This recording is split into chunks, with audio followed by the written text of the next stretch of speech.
dia, turma, tudo bem com vocês? Vamos dar início a mais uma aula de literatura hoje.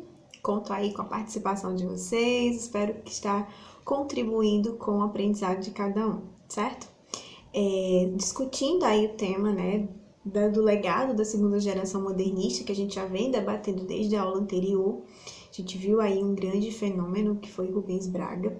E na aula de hoje a gente vai realizar um aprofundamento direcionado a uma célebre figura do modernismo da segunda geração aqui no Brasil, tá?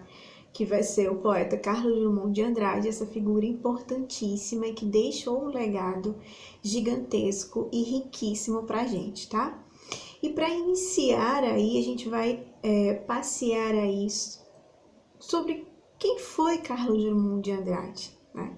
Lembrando aí que Carlos Drummond de Andrade, ele é de 1902 e faleceu em 1987, bem pertinho da gente, né? Bem próximo à data. Foi um dos maiores poetas brasileiros do século XX, tá? Quem não já escutou aí, havia uma pedra no meio do caminho? No meio do caminho tinha uma pedra? Tinha uma pedra no meio do caminho. Quem nunca escutou, né? Este é um trecho aí de uma das poesias de Drummond que marcou fortemente essa segunda geração do modernismo no Brasil, tá? E aí a gente vai observar, passear um pouquinho sobre a infância e a formação de Drummond. A gente pode entender o poeta, quem ele era, o que fazia, né? Então, Carlos Drummond aí, ele nasceu em Itabira, do Mato Dentro, no interior de Minas Gerais. Ele tinha uma paixão muito grande aí por esse local, e mais tarde a gente vai ver isso refletido nos seus poemas. Ele nasce aí nessa cidadezinha de Minas, no interior, no dia 31 de outubro de 1902, tá? Filho de proprietários rurais, Carlos Drummond de Paula Andrade e Julieta Augusta Drummond de Andrade. Em 1916, ele ingressou em um colégio interno em Belo Horizonte. Doente, ele regressa aí para Itabira, onde passou a ter aulas particulares. Em 1918, ele foi estudar em Nova Friburgo, tá, no Rio de Janeiro, e também era um colégio interno. Aí, em 1921, ele começou a publicar artigos no Diário de Minas. Em 1922, ele ganha um prêmio aí de 500 mil réis no concurso da novela mineira, como o conto Joaquim do Telhado. Em 1923, ele matricula-se aí no curso de farmácia da Escola de Odontologia e Farmácia de Belo Horizonte, mas que ele nunca exerceu essa função de farmacêutico, ele nunca enveredou por essa área, mas ele fez o curso, tá? Em 1925, ele conclui este curso e nesse ano ele funda aí a revista que se tornou um veículo do modernismo mineiro. Drummond, ele leciona aí português e geografia em Itabira, mas a vida do interior não lhe agradava. Ele não gostava muito daquela vidinha do interior. E aí ele volta para Belo Horizonte e emprega-se aí como relator ou redator do Diário de Minas, tá? Então, ele vai ser uma vida aí de poeta e servidor público. Em 1928, Drummond, ele publicou o poema No Meio do Caminho, tá? Na revista da Antropofagia. Lembram da revista Antropofagia, lá da primeira fase, né? Da Semana de Arte Moderna? Pois é, ele vem aí a publicar o poema No Meio do Caminho. Para vocês verem, mas professor, ele não é um artista aí da segunda geração? Sim, mas ele também bebeu aí da fonte da primeira geração, né? Então ele publica aí esse poema na revista Antropofagia, da cidade de São Paulo, provocando um escândalo com crítica da imprensa, tá? Dizia-se que aquilo não era poesia, e sim uma provocação pela repetição do poema, como também pelo uso que tinha uma pedra em lugar de havia uma pedra, né? Eles criticavam o uso aí dessas concordâncias que não havia. Então ele foi bastante criticado, assim como a gente viu os demais outros grandes nomes, né, também foram criticados. E aí vamos ler um trechinho desse poema, que a gente possa entender um pouquinho. Eu vou ler aqui e vocês acompanham aí no vídeo ou no material, tá? Eu dizia assim, ó. No meio do caminho tinha uma pedra no meio do caminho. Tinha uma pedra, no meio do caminho tinha uma pedra. Nunca me esqueci desse acontecimento. Na vida de Minas, retinas tão fatigadas. Nunca me esquecerei que no meio do caminho tinha uma pedra. Tinha uma pedra no meio do caminho. No meio do caminho tinha uma pedra. Né? E ainda a gente observa aí essa repetição, né, que ele faz de uma pedra, mas esse poema aí, ele nada mais retrata do que as dificuldades que a gente encontra no nosso dia a dia, na nossa vida, né, que a gente sempre vai ter uma pedra no meio do caminho, uma pedra que a gente vai ter que lidar com ela. Então a gente conclui algo, termina ou supera um problema e mais à frente a gente acaba lidando com outros. Então ele vai trazer esses problemas sociais e pessoais que a gente encontra no nosso dia a dia, tá? Ainda nesse ano, tá? De 28, ele vai ingressar no serviço público, tá? Como auxiliar de gabinete da Secretaria do Interior. Em 1930, ele já era auxiliar de gabinete da Secretaria do Interior de Minas Gerais. Ainda em 1930, publica o volume Alguma Coisa, abrindo aí um livro com o poema das 7 faces. E a gente vai ler um pouco, recitar aqui esse poema, tá? O homem atrás do bigode é sério, simples e forte. Quase não conversa, tem poucos raros amigos. O homem atrás dos óculos e do bigode, meu Deus, por que me abandonastes? Se sabia que eu era Deus, se sabias que eu era fraco, mundo, mundo, vasto mundo, se eu me chamasse Raimundo, seria uma rima, não seria uma solução. Mundo, mundo, vasto mundo, mais vasto é meu coração. Eu não devia dizer, mas essa luta, mas esse conhaque, batom a gente comovido com o diabo. Então a gente tem aí né, as 7 faces, que faz parte aí do livro de outros grandes poemas de Drummond, tá? Aqui no meio do caminho, Cidadezinha, Qualquer e Quadrilho, tá? E aí em 1934, Drummond ele muda-se para o Rio de Janeiro e assume a chefia do gabinete do Ministério da Educação e da Saúde, tá? O ministro Gustavo Capanema. Em 1942, ele publica seu primeiro livro de poesia, Confissões de Minas, tá? E aí a Rosa do Povo, né? Em 1945, Drummond deixa o gabinete do Ministério da Educação e da Saúde, e nesse mesmo ano, tá? Ele publica o livro Poemas, A Rosa do Povo, onde ele condena a vida mecanizada e desumana de nossos dias e espelha aí uma carência de um mundo certo, pautado na justiça, que venha substituir a falta de solidariedade de seu momento, tá? Aí essa poesia que ele faz essa crítica social ao momento e às construções, né, da época. Essa poesia de caráter social assume aí uma dimensão, e seus temas preferidos aí que ele vai abrigar nessa construção vai ser a angústia dos seres escravos do progresso, tá? Por conta da industrialização, o medo, né? O tédio daquela vida monótona, a solidão do homem moderno, né? Quanto mais moderno se torna esse homem, mais solitário, vazio ele vai se tornar também, ele vai estar, né? Então, o livro é ao mesmo tempo um misto de condenação e exaltação, porque existe a esperança de um mundo melhor. Então, para Drummond, a gente vive naquela época ali um homem muito perdido, muito vazio, muito solitário, mas ele também não deixa de manter a fé, a esperança de que aquilo um dia pudesse mudar e que esse homem ele pudesse sim ter a sua paz, tranquilidade e tivesse um mundo realmente melhor, tá?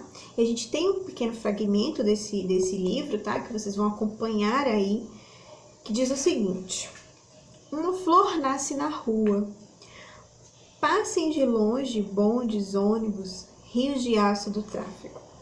Uma flor ainda desbotada ilude a política, rompe o asfalto. Faça um completo silêncio, paralisem os negócios. Garanto que uma flor nasceu. Então aí ele vai passeando, né? Nessa questão desse mundo aí diferente. E aí a gente vai para as características da obra de Drummond, que é algo muito importante, né? Que Drummond aí ele vai ser o poeta da segunda geração modernista. E segundo especialistas da linguagem literária brasileira, Drummond foi um dos maiores representantes da linguagem dessa geração, tá? Embora ele tenha escrito vários e ótimos contos e crônicas, ele também era um cronista, tá? Mas Carlos Drummond ele vai se destacar de fato na poesia, tá? Destacar aí como poeta. Então, Drummond aí ele produziu uma poesia de questionamento em torno da existência humana, tá?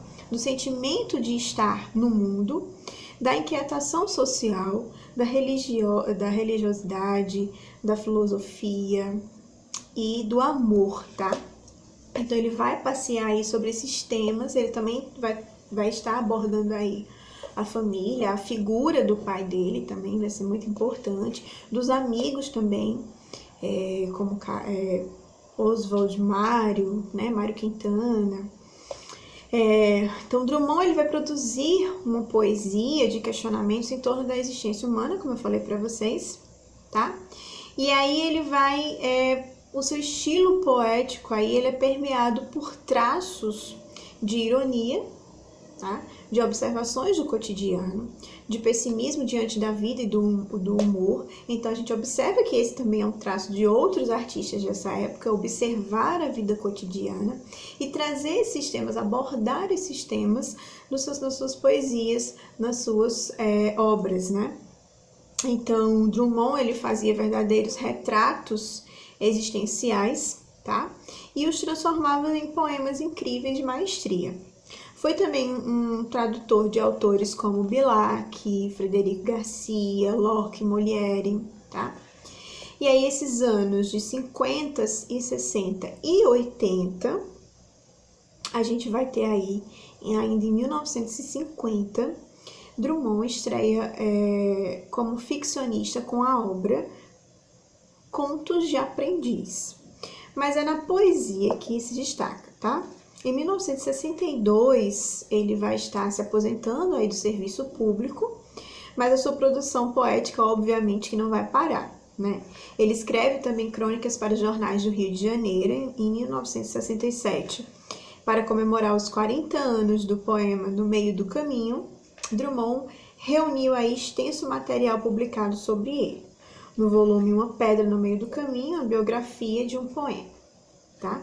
A riqueza de sua obra foi descoberta por artistas do cinema, tá?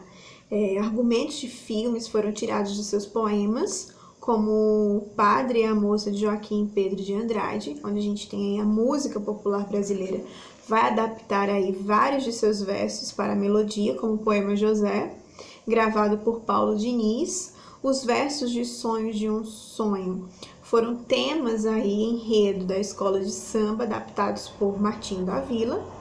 E aí a gente vai ter Carlos Drummond de Andrade, ele vai vir a falecer no Rio de Janeiro, tá? No dia 17 de agosto de 1987.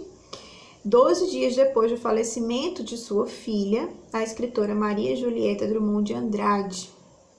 Então a filha dele morre e posteriormente, bem breve, né? Bem próximo, ele vem a falecer também.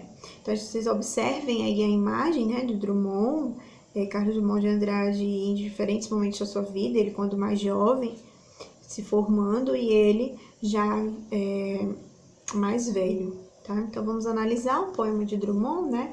São tantos e é tão gostoso ver a literatura de drummondiana, né? Traz um perfil muito, muito interessante e bom de se ler. Então, vamos observar e analisar aí Quadrilha.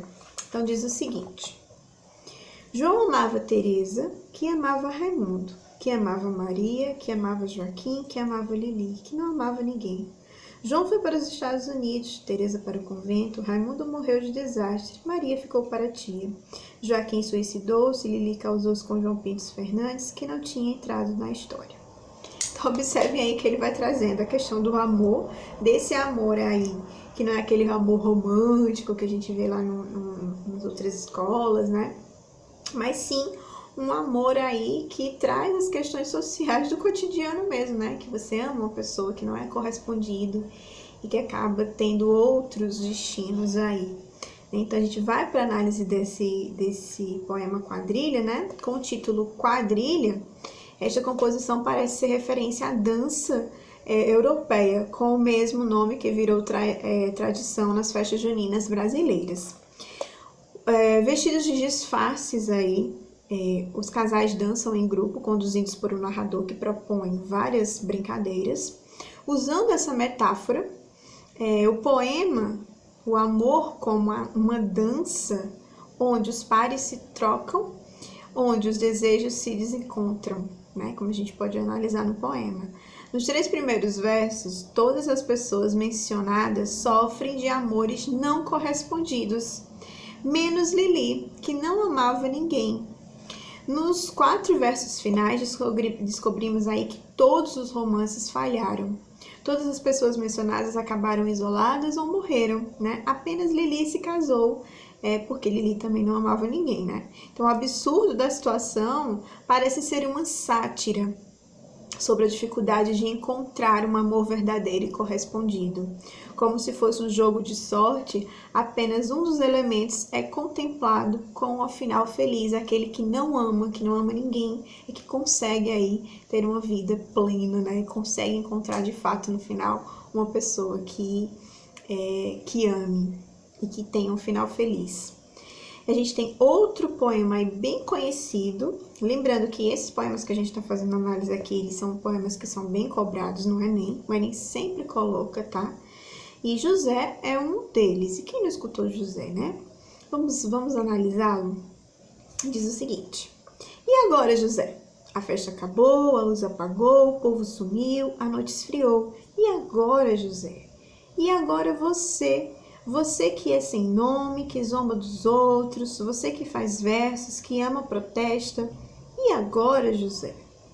Está sem mulher, está sem discurso, está sem carinho, já não pode beber, já não pode fumar, cuspir, já não pode. A noite esfriou, o dia não veio, o bonde não veio, o riso não veio a utopia e tudo acabou, e tudo fugiu e tudo mofou. E agora, José? E agora, José, sua doce palavra, seu instante de febre, sua agulha e jejum, sua biblioteca, sua palavra de ouro, seu terno de vidro, sua incoerência, seu ódio. E agora? Com a chave na mão, quer abrir a porta, não existe porta, quer morrer no mar, mas o amor secou. Quer ir para Minas, Minas não há mais, José. E agora? Se você gritasse, se você gemesse, se você tocasse a valsa vienense, se você dormisse, se você cansasse, se você morresse, mas você não morre, você é duro, José. Sozinho no escuro, qual bicho do mato, sem ter agonia, sem parede nua para se encostar, sem cavalo preto que fuge a galope, você marcha, José. José, para onde? Então, um dos maiores e conhecidos poemas de Drummond, né, José, exprime a solidão do indivíduo na cidade grande, a sua falta de esperança e a sensação aí de estar perdido na vida. Essa é uma composição em que o sujeito lírico se interroga repetidamente acerca do rumo de que deve tomar, procurando aí um sentido possível, né? Então, toda vez ele vai estar se questionando. Esse é um traço também da poesia, do existencialismo de Drummond. Ele pega essas questões do cotidiano e as questões particulares do eu mesmo, né? Do sentimento do ser humano. O ser humano é algo muito, muito presente, né?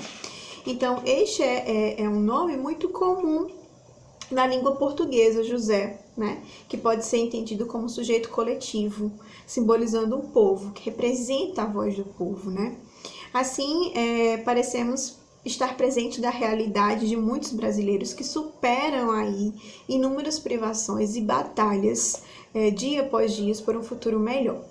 Né? Então a gente tem aí que na reflexão sobre o seu percurso é evidente um tom distorcido, tá? Como se o tempo tivesse aí deteriorado com tudo ao seu redor.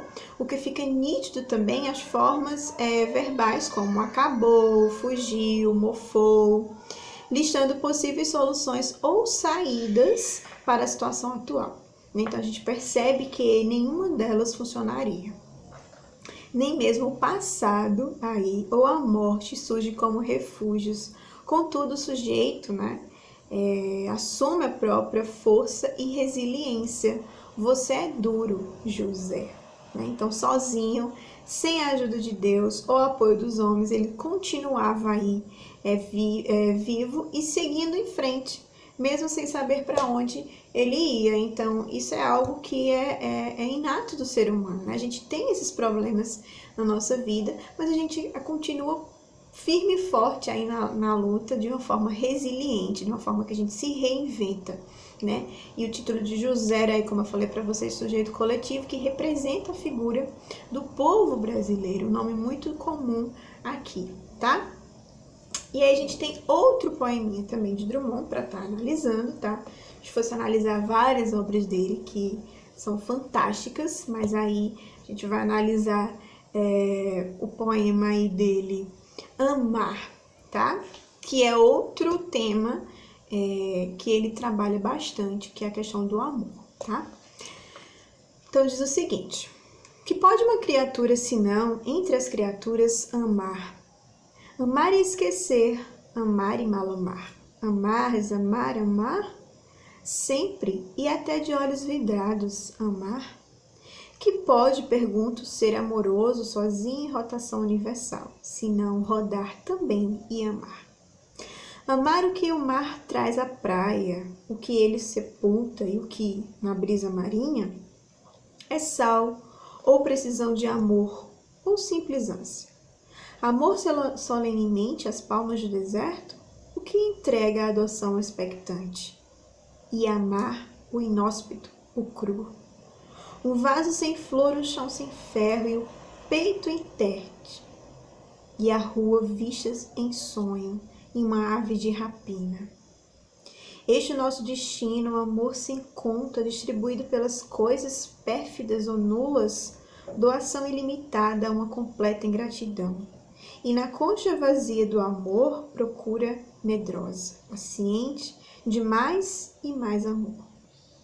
Amor a nossa falta mesmo de amor, e na secura nossa amar a água implícita, e o beijo tácito, e a sede infinita. Então aí a gente tem a apresentação do ser humano como um ser social, tá? Que existe aí uma comunicação com o outro. Nesta composição, o sujeito defende que o seu destino é amar, estabelecer relações, né? Criar laços. Então ele descreve aí as várias dimensões do amor como perecíveis, cíclicas, imutáveis. Amar, desamar, amar. Então transmite também aí uma ideia de esperança e de renovação, tá? Que sugere que o mesmo perante a morte do sentimento é preciso acreditar no seu renascimento e não desistir, apontando aí como ser amoroso sempre sozinho no mundo. O sujeito defende que a salvação, o único propósito do ser humano está na relação com o outro. Para isso, tem que aprender a amar o que o mar traz e sepulta, ou seja, o que nasce e o que morre. Vai mais além, né? É preciso amar a natureza, a realidade, os objetos, ter admiração e respeito por tudo que existe, já que esse é o nosso destino. Para cumpri-lo, é necessário que o indivíduo seja teimoso, paciente, deve amar até a falta de amor por conhecer sua sede infinita. a capacidade e vontade de amar mais e mais, né? Então essa é uma análise aí do poema aí de Drummond de Amar. E aí a gente tem algumas fases da vida de Drummond, né? Assim como sua vida, o perfil aí de escrita de Drummond de Andrade variou muito com o passar dos anos, tá? O autor ele produz aí obras com versos livres, brancos, mas também ele resgata estruturas clássicas como os sonetos, o que sempre foi aí muito presente em seus textos é uma postura irreverente e crítica aí ao mundo que está ao seu redor. Por outro fator típico de drummondiano é o uso, sobretudo, de metáforas para descrever aí sentimentos e situações que poderiam, tá, ser explicados de formas mais fáceis. Porque muita gente não sabe que Drummond também escreveu prosa, tá? Tanto em textos jornalísticos como em crônicas, como eu falei, já tinha falado para vocês, ele também era um cronista, tá? Todavia, para os especialistas, é justamente o modo diferente e poético que usou para retratar o mundo em seus poemas que o tornou o maior expoente aí modernista brasileiro, tá? A obra do mineiro é tão vasta que estudiosos separam sua produção por fases, tá? Tal como aconteceu em movimentos literários como o romantismo. Então, a obra dele vai ser dividida em fases. No caso de Drummond, a maior parte dos especialistas, eles apontam aí a existência de 4 fases, tá? Literárias na sua obra. Mas há quem defenda que existem 5 períodos de escrita. Vamos analisar cada uma.